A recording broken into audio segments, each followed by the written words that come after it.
நடிகை கஸ்தூரி அவர்கள் ஒரு நல்ல நடிகை, அதில் மாற்று கருத்தே இல்லை.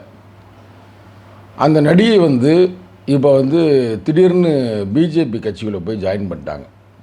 ஜாயின் பண்ணி முடித்ததுமே நம்மளை பற்றி பேச மாட்டாங்க, கொள்ள மாட்டுறாங்க. நமக்கு இது வரைக்கும் பொறுப்பும் கொடுக்காமல் இருக்கிறாங்க. இன்னும் பொறுப்பு எதுவும் அவங்களுக்கு கொடுக்கல.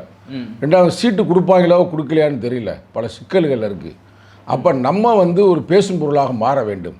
அப்போ நம்ம என்ன செய்யணும் அப்படின்னு நினச்சிட்டு நேராக அந்த அம்மா திருப்பரங்குன்றம் போயிட்டாங்க. முருகனை கையில் எடுத்துட்டாங்க.